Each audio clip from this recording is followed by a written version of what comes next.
नमस्कार। बाबा गंगादास राजकीय महिला महाविद्यालय शाहपुरा से मैं डॉक्टर रेखा मिश्रा बीए पार्ट द्वितीय वर्ष के हिंदी साहित्य के प्रथम प्रश्न पत्र में संकलित आलम कवि के पदों की हम व्याख्या कर रहे हैं। प्रस्तुत पद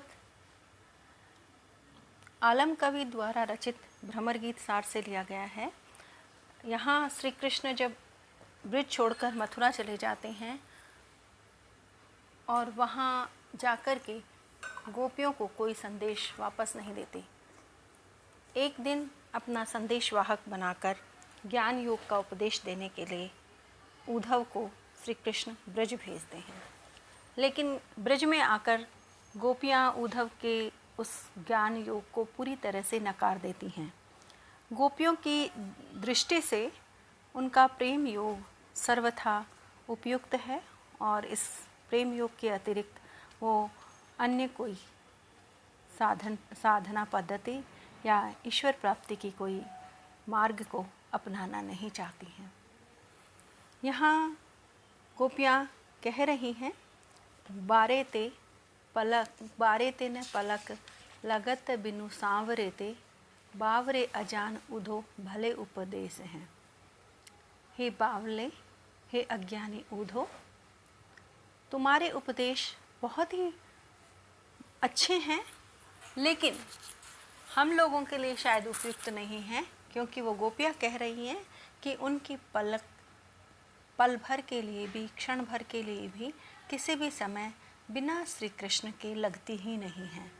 अर्थात उनका कहने का तात्पर्य है कि दिन में तो वो वैसे ही नहीं सोती हैं और जब रात होती है तो रात में भी श्री कृष्ण की स्मृति के विरह में वह रात भर जागती रहती हैं और उनकी पलकें मूंदती ही नहीं, अर्थात उन्हें नींद ही नहीं आती है।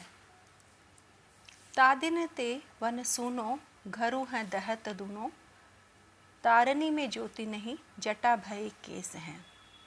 और जिस दिन से श्री कृष्ण छोड़ कर के मथुरा गए हैं, उस दिन से यहाँ ब्रज का हर घर सूना हो गया है।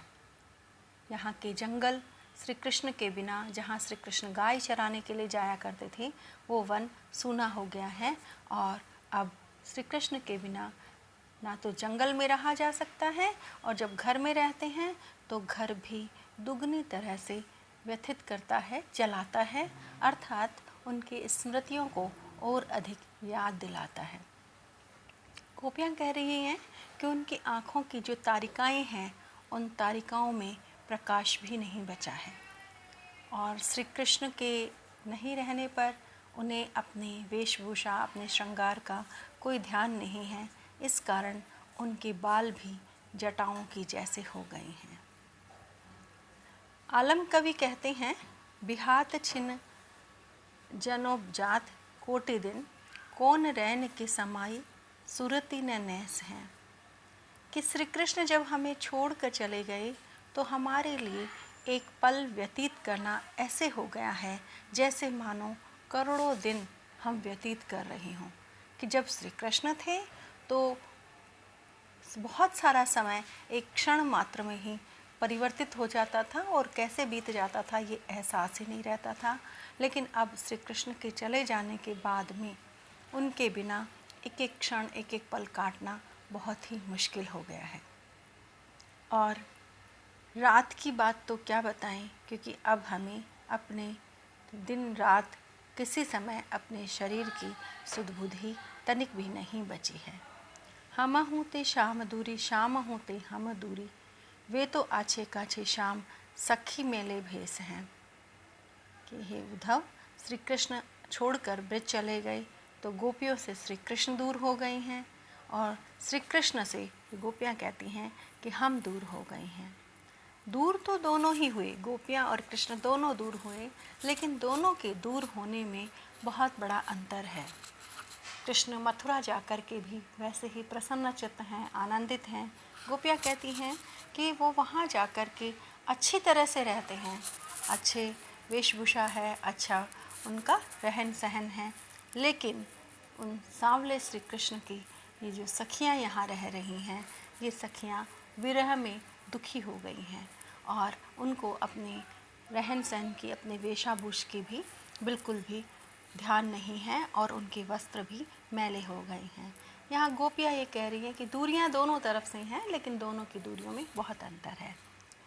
प्रस्तुत पद में उद्धव के ज्ञान योग की जो साधना का बताया जाता है कि पलक नहीं मूंदना और शून्य में चले जाना, प्रकाश को अपने भ्रकुटी में देखना और युगों युगों को क्षण में व्यतीत कर देना, ये जो सब चीज़ें हैं, उन सारी साधना पद्धति की, क्रिया पद्धति की सब बिंदुओं को गोपियों ने अपने ही विशिष्ट अर्थ में अपने वाक् चातुर्य से उद्धव के तर्कों को काटते हुए यहाँ प्रत्युत्तर दिया है। प्रस्तुत पद में अन्योक्ति अलंकार है, अनुप्रास है और गोपियों की अनन्य प्रेम भाव का यहाँ प्राकट्य हुआ है। शीत रिपु भीत भई छाती राती ताती तई, यहाँ ऋतु भी हो सकता है, शीत ऋतु, कि यहाँ भी पूर्व पद की भांति ही उद्धव के ज्ञान योग का उपदेश सुन करके गोपियाँ उद्धव को बोल रही हैं कि श्री कृष्ण के बिना यह सर्दी की ऋतु हमारे को बहुत अधिक भयभीत कर रही है। भयभीत करना, छाती राती ताती तई, कि हमारी जो हृदय है, हमारा मन है, इस सर्दी की ऋतु में भी, सर्दी की ऋतु ठंडी होती है, लेकिन इस ठंडे ऋतु में भी गर्म होकर के गर्मी से, इस सर्दी की ऋतु की गर्मी से तप करके हमारा हृदय भी गर्म हो गया है। विरोधाभास है। ऐसे ताप तिये तन तये हैं न तबेंगे, गोपियाँ कह रही हैं कि जो विरह का यह संताप है, यह ताप है, जिसमें हम स्त्रियों के शरीर जिस प्रकार द्रवित होते जा रहे हैं, पिघलते जा रहे हैं, ऐसा और कहीं भी अन्यत्र भी नहीं इस प्रकार का होगा। आलम कवि कहते हैं, अनिल इतराय के कलिन मिली, दीनों है कलेस सुधी आए, दूनों दावेंगे,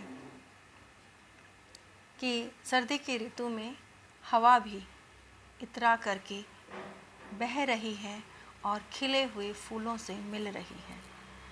तो ऐसा समय जब गोपियाँ श्री कृष्ण के विरह में वैसे ही दुखी हैं, ऐसे में यह वायु और ये फूलों की कलियों से मिश्रित सुगंधित हवा और अधिक उनके गोपियों के विरह को बढ़ा रही है।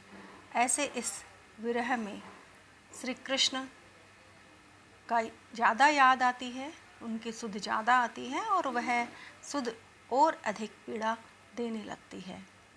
ग्रीष्म ते ऊषम है विषम असाध ऊढ़ो, अषाढ़ ऊधो, माधो जो न आए मन भ्रमर जो भावेंगे। हे उद्धव, ये गर्मी की ऋतु तो आषाढ़ के महीने से भी अधिक दुखदायी है, कष्ट देने वाली है, विषम है, कठिन है। अगर माधो मन श्री कृष्ण, यदि वह श्री कृष्ण इस गर्मी की ऋतु के बीत जाने के बाद भी, आषाढ़ के लगने पर भी यदि नहीं आए, तो हमारे मन भंवरे बन जाएंगे और भंवरे बन करके इधर उधर घूमने लगेंगे। मन का भंवरा बनना अर्थात भ्रमित हो जाना, पागलपन हो जाना।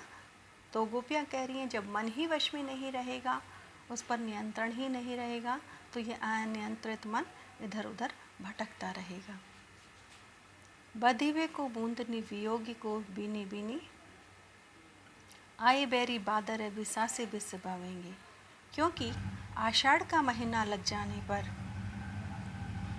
वर्षा ऋतु प्रारंभ हो जाती है और उस समय बादल आ जाते हैं। तो ऐसे में जो विरहिणी गोपियां हैं, श्री कृष्ण के विरह में दुखी हो रही हैं, ऐसे उन गोपियों को ये विश्वासघाती बादल, जो कि गोपियां कह रही हैं हमारे दुश्मन हैं, ये आकर के हमारे वध करने के लिए, इन वियोगिनी गोपियों को वध करने के लिए बूंदों से, बूंदों के बाणों से इन गोपियों को मारेंगे। अर्थात जब बूंदें बरसेंगी तो वो उन गोपियों के विरह को और अधिक बढ़ाएंगी और वह विरह की अवस्था उन गोपियों को लगता है कि उनके प्राण तक ले लेंगी।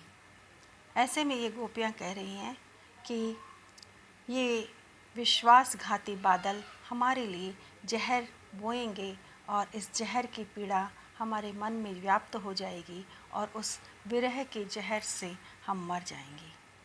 प्रस्तुत पद में गोपियाँ उद्धव के सामने अपने विरह को व्यक्त कर रही हैं और उद्धव से यह प्रार्थना भी एक तरह से कर रही हैं कि कृष्ण ने हमारे विरह को बहुत अधिक बढ़ा दिया है, अब हमसे और अधिक विरह नहीं सहन किया जा सकता, तो हमारे इस विरह अवस्था का कृष्ण से तुम जा कर के वर्णन कर दो। शायद हो सकता है कृष्ण द्रवित हो जाएं और हमसे मिलने के लिए, उन गोपियों से मिलने के लिए वहाँ ब्रज लौट आएं।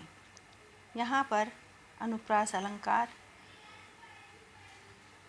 उपमा अलंकार और कवित्त छंद का प्रयोग हुआ है। धन्यवाद।